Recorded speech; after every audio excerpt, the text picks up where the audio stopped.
오늘은 본문 말씀을 가지고 우리 삶에는 버릴 것이 없다. 우리 삶에는 버릴 것이 없다라는 제목으로 하나님 말씀을 증거하겠습니다.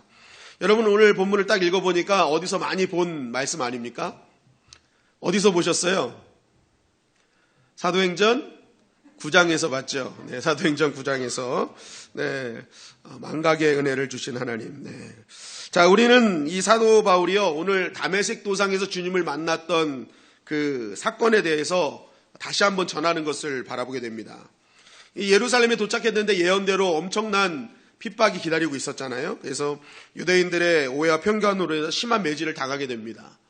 그런데 안토니오에서 보던 이 로마 주둔군이 그것을 보고 이거 소요가 일어났다, 밀란이 일어났다 생각해가지고 얼른 출동을 했는데 거기서 한 사람이 맡고 있으니까 일단 구출해냅니다. 구출해냈는데 이걸 잡아가는데 계속 사람들이 이게 저항이 더 거세지는 거예요. 그리고 거기 막 죽여라 막 하는데 그게 예수님 십자가에 못 박으라 했던 그러한 어떤 그런 소리들이 계속 나오고 있는 것입니다. 그러니까 이제 이 천부장이요, 야 이거 진상화하게 돼야 되니까 바울 쇠사슬에 묶어서 데리고 가자 하고 이제 데리고 간 것입니다. 근데 그때 이제 바울이요 천부장에게 얘기합니다.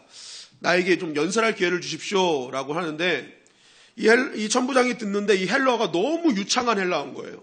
분명히 유대인으로 알고 있었는데 헬러 자체가 그냥 고급 헬러를 사용하는 이 모습을 보면서, 그리고 이제 자신은 길리기아 다소 시민이다. 그러니까 다소 시민은 굉장히 알아주는 동네였거든요. 그러니까 이 천부장이 이 사람에게 뭔가 있구나 해가지고 연설을 허락했던 것입니다. 그래서 이제 지금 이제 그 유대인들 앞에서 자신이 유대인 중에 유대인이요 바리새인 중에 바리새인이었던 자신이 왜 이렇게 변화됐는지를 이제 말씀하고 있는 것입니다. 자신은 메시아를 만났다는 거예요. 그리스도를 만났다는 거예요. 그 빛이 나를 구원한 예수님이었고 그리스도였고, 그리고 그 목소리를 나는 생생하게 들어서 나는 이렇게 바뀔 수밖에 없었다라는 것이 바로 오늘 본문의 핵심이었던 것입니다. 여러분 이 주님과의 만남, 이 다메섹 체험은요 바울에게 있어서 어마어마하게 중요한 체험이었던 것이죠. 왜냐하면 그의 삶의 가치와 인생을 송두리째 바꾸는 아주 터닝 포인트의 그런 시간이었기 때문에 그렇습니다. 여러분 우리는 이 간절한 바울의 체험을 통해서 깨닫는 것은 누구든지 주님을 만나는 체험이 반드시 있어야 된다. 이런 간증이 있어야 되는 거예요. 왜냐하면 그것이 나를 진정으로 바꾸는 힘이기 때문에 그렇습니다. 여러분 우리 4세기 성인이라고 하는 어거스틴, 이 사람이 원래는 사생아를 낳는 페루나였고 마니교에 빠졌던 사람이었습니다. 근데 이 사람에게 성 어거스틴이라고 얘기하는 이유가 무엇입니까? 바로 그분이 예수님 만난 거예요. 인도의 복음의 아버지 윌리엄 켈리는 평범한 구두수송공이었습니다. 그런데 이 평범한 구두수송공이 학교를 126개나 짓고 4개국어로 성경을 번역해서 그런 인도의 아버지가 된 이유도 주님을 만난 거예요. 그러니까 평범한 구두수송공이요 대륙을 움직이는 사람이 되었다는 것입니다. 여러분 5만 번 기도 응답했던 조지 뮬러는요 좀도둑이었답니다. 동네 사람들이 다 아는 좀도둑이었대요. 그런데 이 좀도둑이요 수천 명의 고아를 먹일 살리는 그러한 기도의 사람이 되었다는 거예요. 왜 그렇습니까? 주님 만났기 때문에 그래요. 주님 만나니까 인생이 송두리째 바뀌는 역사가 일어났던 것입니다. 여러분 우리는 언제 변합니까? 책만 읽는다고 변화됩니까? 우리가 뭔가 사회운동을 한다고 변화됩니까? 그렇지 않다는 거예요. 성경은 딱 한 가지로 얘기하는 거예요. 주님 만나야 변화된다. 주님과의 인격적인 만남이 있어야 된다는 것입니다. 그런데 중요한 것은 그 다음이라는 거예요. 여러분 그러한 나의 간증이요 더 힘을 얻기 위해서 꼭 필요한 게 있다는 거예요. 그게 뭐냐? 바로 우리 입술의 그 고백이요 삶의 고백으로 이어져야 된다는 것입니다. 여러분 바울에게 있어 다메섹 체험은요 자기 인생에서 가장 중요한 체험이었죠. 정말 자신의 인생이 송두리째 바뀌는 이 체험, 유대인 중에 유대인, 자신이 그렇게 교회를 박해했던 본인이 교회를 사랑하고 주님을 사랑하는 자로 바뀐 이 놀라운 기적 같은 체험, 이 간증.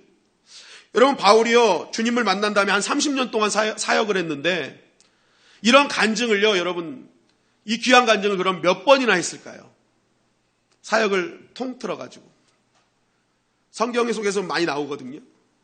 여러분 이 30년 동안 사역 중에요 짧게 나오는 본문 말고 이렇게 자세히 나온 이 체험의 간증은요 30년 동안 사도행전에서도 3번밖에 나오지 않습니다.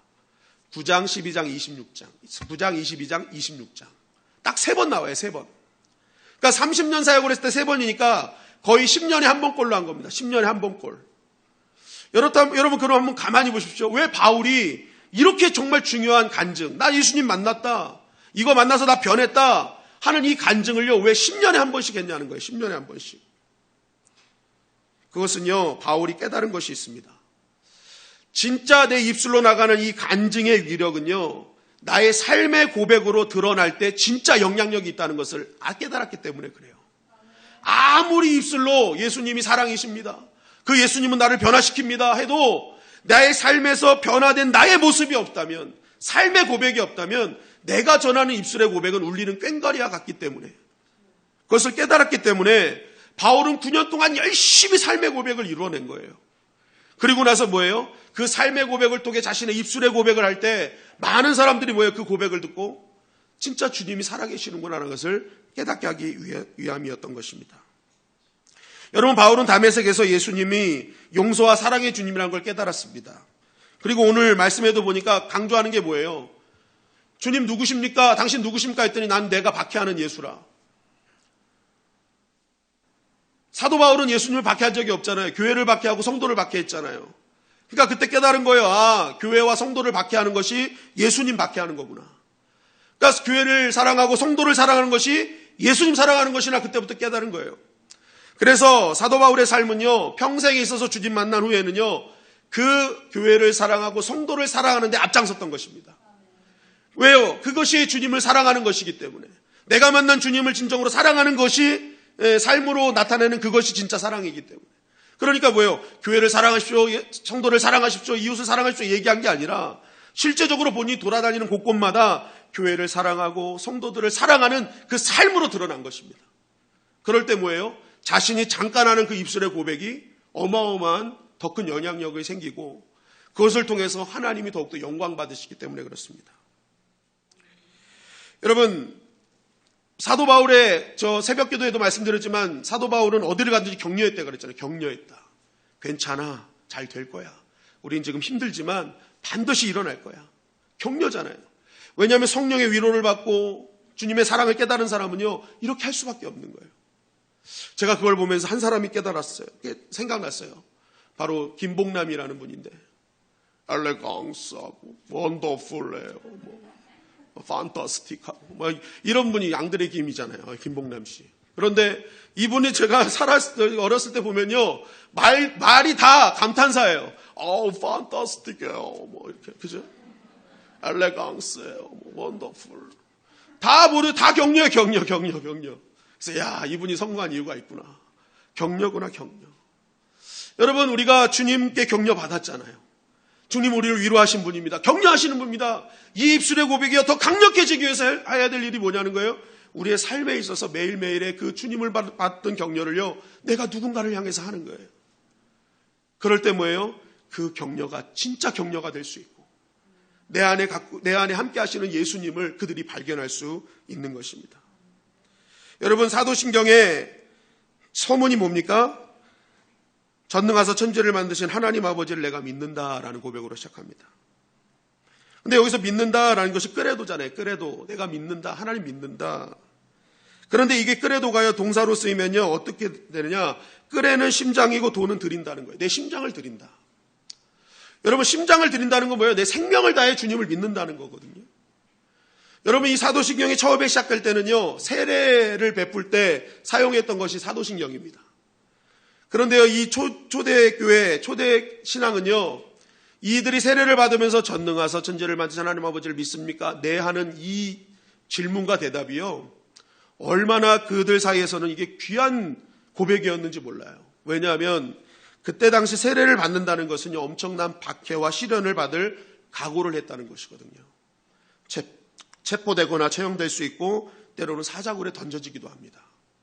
그럼에도 불구하고 이들은요, 주님 없으면 안 되는 거예요. 그 주님의 사랑이 너무 감사한 거예요. 그러니까 뭐예요? 목숨 건 고백을 하는 거예요. 그러니까 그때 고백을 하는 자와 듣는 자들이 이 사람의 신앙이 얼마나 대단한지를 다 인정하는 거예요. 사자굴에 들어갈 그런 각오를 하고 하는 이 고백 앞에 다들 그들의 신앙을 존중할 수밖에 없었다. 왜요? 결국 입술의 고백보다 그들이 드러낸 삶의 고백이 더 대단한 거예요. 그들이 이 고백을 하기까지 어떻게 살아냈는지를 그 함께 있는 사람들은 다 알았기 때문에 그렇습니다. 여러분, 마찬가지로 우리가 전하는 복음, 우리가 전하는 신앙 고백의 진정한 힘은요, 바로 그에 걸맞는 삶의 고백으로 이어질 때 진정한 힘이 될 수 있고, 내가 간증한 모든 주님의 영광은요, 나의 삶의 고백으로 이어질 때 진짜 주님의 영광이 임하게 된다는 것입니다. 여러분, 이번 한 주 여러분들의 삶에서 진짜 예수님 사랑합니다, 예수님이 당신을 사랑하시고 용서하십니다라는 그 고백이 힘 있는 고백이 되기 위해서 오늘 누군가 한 사람에게 이번 한 주 여러분, 사랑한다는 거는요, 헌신한다는 거예요. 그 사람을 위해 내가 정말 희생하겠다는 거거든요. 그 희생의 모습으로 다가가시기를 주님의 이름으로 간절히 축원합니다. 그럴 때 여러분들이 하는 주님이 우리를 사랑하시고 나를 용서하신 그 고백이 더 아름다워질 것이고, 누군가를 살리는 정말 영혼의 고백이 되는 역사가 일어나게 될 줄 믿습니다. 우리 사도행전 22장 22절 23절은 또 이렇게 증거합니다. 시작. 이 말하는 것까지 그들이 듣다가 소리질러 이르되 이러한 자는 세상에서 없애버리자, 살려둘 자가 아니라 하여 떠들며 옷을 벗어 번지고 티끌을 공중에 날리니. 자, 그렇게 시작한 바울의 간증을요, 사람들은 유대인들은 가만히 들었습니다. 그런데 이렇게 평탄하게 진행되는 간증이요, 갑자기 사람들이 폭발하기 시작한 거예요. 막 옷을 벗어 던지면서 티끌의 공중에 날리고 막 난리가 난 겁니다. 막 살려둘지 말자, 죽여라 막 한 거예요. 왜 그러냐? 이 바울의 간증 속에 그런 게 있었어요. 주님이 복음을 이방인에게 주었다. 그리고 이 경건한 유대인이라 할지라도 예수님을 영접하지 않으면 죄다. 이런 복음의 메시지가 들어갔던 것입니다. 그러니까 선민 사상에 젖어 있던 유대인들은 도저히 납득할 수 없었단 말이에요. 그러니까 막 열받은 겁니다. 어떻게 이런 말을 할 수 있느냐. 그러니까 이제 천부장은 또 그것을 보고 긴장한 거예요. 왜냐하면 천부장이 그곳에 파견된 이유는요, 밀란을 막고자 파견된 거거든요. 그러니까 막 다시 밀란과 소란이 일어나니까 너무너무 두려워서 바울을 다시 영내로 끌고 들어옵니다. 그러면서 24절 25절은 이렇게 증거하는 것이죠. 시작. 천부장이 바울을 영내로 데려가라 명하고 그들이 무슨 일로 그에 대하여 떠드는지 알고자 하여 채찍질하며 신문하라 한데, 가죽줄로 바울을 매니 바울이 곁에 서 있는 백부장들어 이르되 너희가 로마 시민 된 자를 죄도 정하지 아니하고 채찍질할 수 있느냐 하니. 자, 천부장은 바울이 분명 뭔가 죄를 지었기 때문에 사람들이 난리를 치는 것이라 생각한 거예요. 그렇지 않고는 저렇게 흥분할 수 없다. 그래서 백부장에게 명령합니다. 바울을 채찍질을 해서 신문해봐라. 그래서 바울을 가죽줄로 묶었던 것입니다. 그런데 바울이 딱 묶이자마자 이 백부장에게 얘기하는 거예요. 나 로마 시민권자인데, 얘기한 거예요. 이렇게 함부로 대해서 돼? 이런 거예요. 나 로마 시민권자인데 나 함부로 대하지 마라는 거예요. 이거는 천부장과 백부장 입장에서는요, 이거 굉장히 충격적인 일이 벌어진 것입니다. 왜냐하면 로마 제국 시대에 로마 시민을 위한 법이 있었어요. 포르시안법과 발레리안법이 있었는데 이 로마 시민에 대한 이 철저한 보호가 있었거든요. 그러니까 로마 시민을 뭐 감옥에 가두거나 채찍질하거나 뭐 태형을 거할 때는요, 반드시 본인 동의가 있어야 돼요. 그렇지 않고는 절대 잡을 수 없습니다. 그리고 로마의 그런 어떤 재판을 받아서 유죄 판결이 나지 않는 사람을 함부로 잡을 수가 없었다. 만약에 이것을 하면 로마를 무시한다고 생각해서 그렇게 행한 사람을 오히려 더 감옥에 집어넣고 심한 형벌까지도 받을 수 있는 그러한 상황에 직면하기 때문에 그렇죠. 그러니까 이 말을 들은 천부장과 백부장 깜짝 놀란 거예요. 야, 이거 큰일 났다. 이거 로마 시민이었네? 한 거예요. 그러니까 이제 본인들 이거 잘못하면은 이제 본인들이 감옥에 가게 생긴 거거든요. 그러니까 천부장이 곧장 바울에게 달려와서 이제 물어보는 겁니다. 27절 28절입니다. 시작. 천부장이 와서 바울에게 말하되 내가 로마 시민이냐 내게 말하라 이르되 그러하다.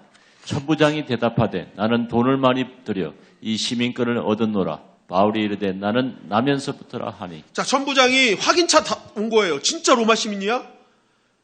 나는 돈 주고 샀는데 너는 그럼 도대체 뭐야? 그랬더니 이제 나는 나면서부터다. 로마 시민이 되는 방법 세 가지. 첫째, 로마 시민으로 아예 태어나는 거예요. 계속 로마 시민으로 있었던 사람. 둘째, 어떤 사회 정부나 고위층 사람이 특별한 어떤 공을 세워가지고 로마 시민권을 부여받는 거예요. 그러니까 이 사람은 원래 로마 시민이 아닌데 로마를 위해서 특별한 공을 세운 사람에게 로마 시민권을 주었고, 세 번째는 로마 제국에서 돈을 주고 로마 시민권을 샀습니다. 그러니까 로마 재정이 약해지니까 이게 돈을 주고 살 수 있도록 했거든요. 그러니까 돈 주고 사는 로마 시민권은 최하고요. 아마 바울은요, 로마를 위해서 그런 조상 중에 누가 공을 세운 것 같습니다. 그러니까 이 로마 시민권을 받은 것 같거든요. 그러니까 이 천부장이 봤을 때 더 이제 무너지는 거예요. 같이 돈 주고 산 사람이면 좀 어떻게 좀 해볼 수 있겠는데, 이거는 그냥 로마 시민, 자기는 상대도 안 되는 로마 시민권이었던 것입니다. 그러니까 이때부터 바울에 대한 태도가 완전히 달라집니다. 이때부터 로마군을 총동원해서 이제 바울을 로마까지 호송하는 일까지 벌어지게 되는 것입니다. 여러분, 그런데 우리는 여기서 한 가지 아주 이상한 점을 발견을 할 수 있습니다. 바울은 예수님을 만난 다음에 이런 고백을 했죠. 빌립보서 3장 7절 8절에 보니까 내가 유익하던 것을 다 내가 그리스도를 위해서 해로 여긴다. 그래서 나 이거 다 그를 위해서 모든 것을 버릴 것이다. 이거 배설물이기 때문에. 이거 똥이야, 그런 거예요. 왜냐하면 자기가 자랑했던 모든 스펙들과 모든 그런 신분들이요, 주님 모를 때는 다 하나님 나라를 방해하고 교회를 방해하고 핍박하는 데 사용한 거예요. 그러니까 야, 이거 주님 앞에 너무 부끄러운 과거야. 이거 정말 이거는 주님 앞에 있어야 될 일이 아니야 하면서 그것을 뭐예요? 난 이거 배설물이야, 똥이야, 이제 버릴 거야 하고 버려버렸단 말이에요. 그런데 오늘 말씀해 보니까 그가 이전에 똥이라고 생각하고 버렸던 것을 갑자기 끄집어내 사용하는 거예요. 여러분, 이 상황을 보면은 조금 바울이 좀 저가 보이지 않습니까? 위기가 오니까 나 로마 시민권인데 이렇게 얘기를 하는 것 같지 않습니까? 좀 이렇게 이상해 보여요. 23장에도 가면은요, 여러분 똑같은 일이 벌어져요. 뭐냐면 그 산헤드린 공회에 들어갔는데 바리새인과 사두개인이 있는 걸 보고 사도 바울이 거기서 위기를 어떻게 벗어나면 나 바리새인이야 해가지고 이의제의합니다. 바리새인과 사두개인이 싸우게 만들어요. 그래가지고 거기서 또 나오거든요. 그러니까 자기가 배설물로 여겼다는 걸 다 사용하는 거예요. 그러면서 위기를 다 벗어나더라. 어떻게 보면 바울은 자기 입으로 고백했던 것을 또 거짓말처럼 사용하는 그러한 모습으로 보게 됩니다. 그러나 여러분, 우리는 여기서 한 가지 아주 중요한 영적 진리를 붙잡아야 됩니다. 그것은 바울은 분명히 예수님 만나기 전에 자신이 갖고 있었던 모든 것들을 배설물처럼 여겼어요. 그게 맞아요. 이거 정말 하나님 나라를 위한, 하나님 나라를 봤을 때, 기도를 봤을 때 이건 다 쓰레기야. 내 삶은 형편이 없었어 하고 버린 게 맞아요. 그러나 중요한 것은 하나님께서는 그것을 배설물로 여기지 않으셨다는 거예요. 하나님께서는 하나님 나라를 위한 도구로 하나님이 사용해 주셨다는 것입니다. 바울에게는 인생의 후회거리, 쓸모없는 것이라고 생각했던 것을요, 하나님은 가장 중요한 순간에 바울의 인생을 향한 히든카드로 사용하셨던 것입니다. 여러분, 우리는 이것을 통해서 깨닫는 것이 무엇입니까? 우리 지나온 모든 삶은요, 버릴 것이 없다는 거예요. 하나님은 우리가 쓸모없다고 생각하는, 실패했다고 생각하는 삶조차도 때가 되면 하나님이 그것을 사용하셔서 영혼을 구원하고 하나님 나라를 세우는 데 사용해 주신다는 것입니다. 우리 동영상을 하나 보도록 하겠습니다.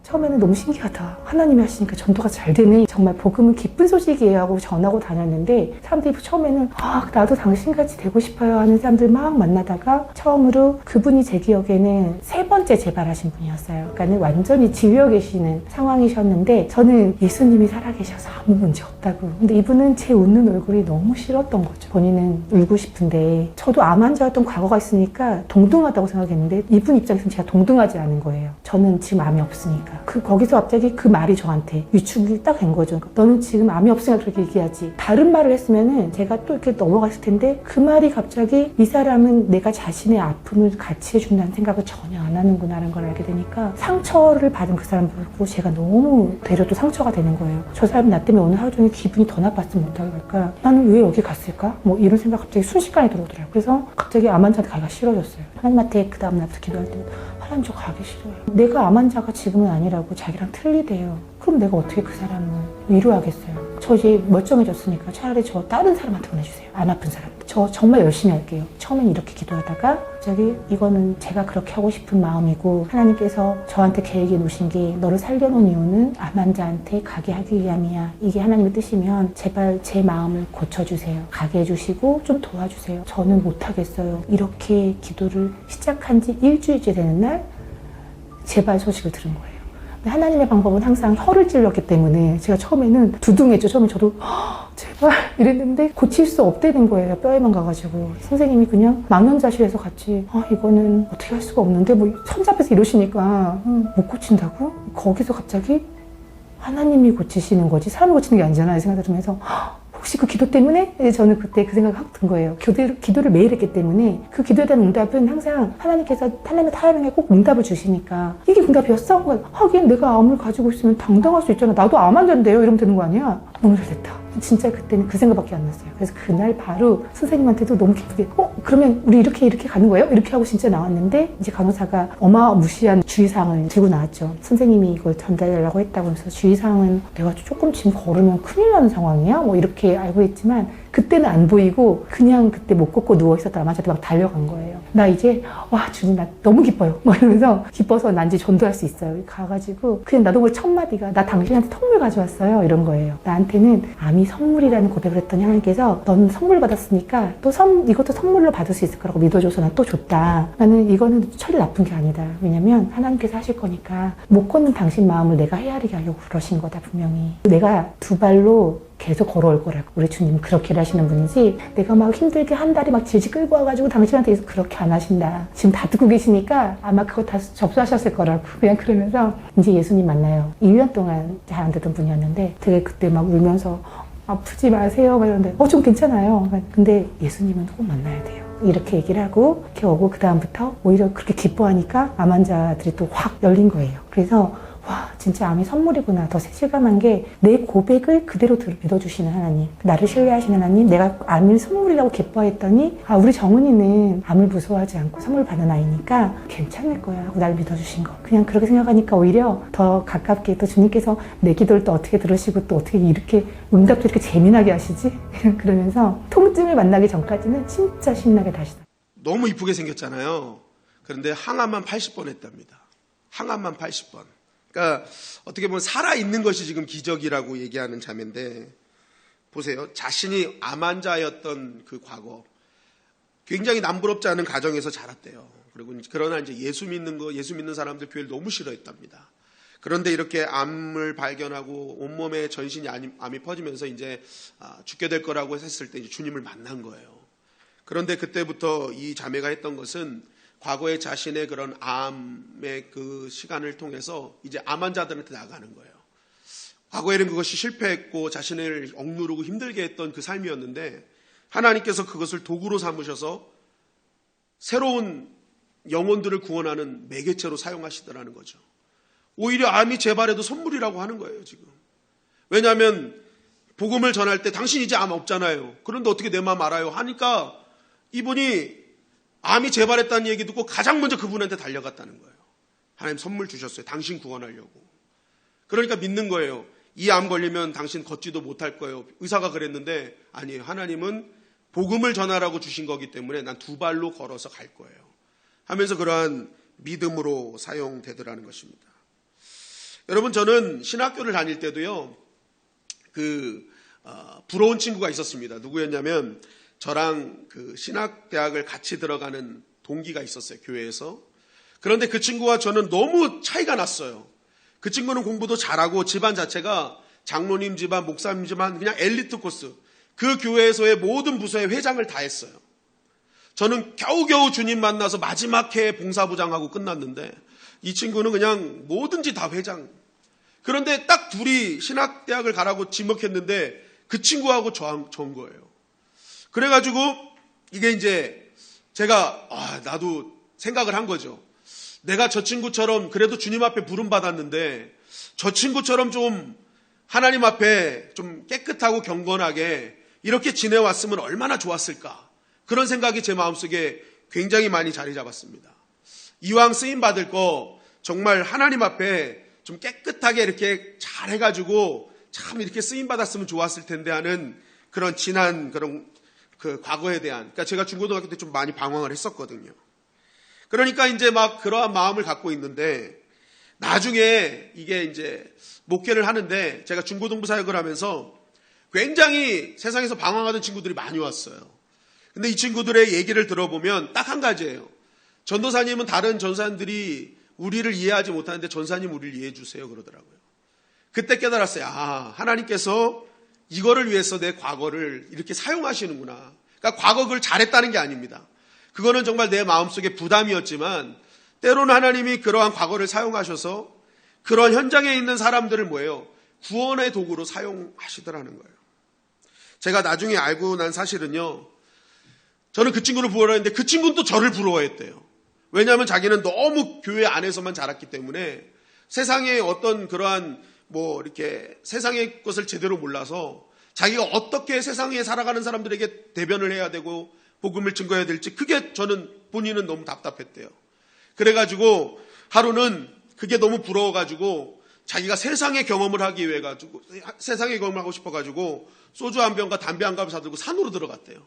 산으로 들어가가지고 정말 소주 맛이 뭐냐, 담배 맛이 뭐냐 이거를 경험하려고 이제 딱 담배를 휘는데 그냥 할 거 한 방에 끝내자 해가지고 담배를 20개비를 불을 붙여서 한 번에 붙였다가 그냥 그 자리에 기절했다라고 얘기를 하더라고요. 그래서 일어났는데 저녁이다 이렇게 얘기를 했는데 중요한 것은 뭐예요? 하나님께서는요 우리의 과거의 모든 시간들을요 그냥 헛되이 보내시지 않는다. 그냥 그것을 실패한 것이라고 그거 잘못된 것이라고 지적하시는 것이 아니라 하나님 때가 되면은 그것이 필요한 곳에 뭐예요? 하나님께서는 그것을 사용하셔서 그것을 통해 하나님 나라를 이루시고 하나님의 큰 은혜를 누리게 하신다는 것입니다. 여러분 그래서 믿음의 사람은요 절대 자신의 삶에 대해서 후회하지 말아야 됩니다. 하나님은 언젠간 때가 되면요 그 창피하고 부끄러운 그러한 과거를 사용하셔서 정말 그것을 통해 하나님 위대한 도구로 사용하시기 때문에 그렇죠. 중요한 것은 그러한 부족함을 인정하고 나의 그러한 과거의 연약한 부분들을 그냥 하나님께 사용하시는 그 은혜에 감사해서 내어드리기만 한다면 하나님은 오늘도 그것을 사용하셔서 놀라운 일들을 이루어 가실 것입니다. 출애굽기 4장 2절에 보니까 모세에 사용하실 때 지팡이를 사용하셨다고 성경은 말씀하고 있죠. 이 지팡이의 헬라어를 보니까요 그냥 마테라고 해서 우리가 영화에서 보는 막 거대한 무슨 지팡이가 아니라 그냥 마른 막대기였습니다. 마른 막대기. 그 뜻이에요. 볼품없는 마른 막대기. 근데 이게 왜 그러냐면 이게 모세의 상징이에요, 사실은. 실패의 현장에, 낙담한 현장에 마른 막대기처럼 서 있는 모세. 그냥 아무런 비전과 미래 없이 살아가는 그 모세를 빗대어 있는 것이 이 마른 막대기입니다. 그런데 그 마른 막대기를 주님이 달라시는 거예요. 내가 이제 사용하겠다는 거예요. 그것을 그냥 내어드렸더니 그 마른 막대기가 능력의 막대기가 되더라는 것입니다. 여러분 그러므로 우리에게 무엇이 있느냐 없느냐는 문제되지 않습니다. 얼마나 많으냐 얼마나 대단하냐는 중요하지 않아요. 아무리 마른 막대기 같은 인생일지라도 내가 그냥 주님께 쓰임받기로 결단하고 나를 사용하시는 그 은혜에 감사하며 나의 모든 것을 이제 주님께 내어드릴 때 주님은 마른 막대기 같은 내 인생도 반드시 귀한 도구로 사용해 주신다는 것입니다. 제가 이 말씀을 준비하면서 생각난 노래가 한 가지 있었습니다. 그 노래는요 루돌프 사슴코였어요. 루돌프는 다른 사슴과 너무 다르게 생겼었죠. 코가 반짝거렸습니다. 그래서 놀림거리가 되고 외톨이가 되었습니다.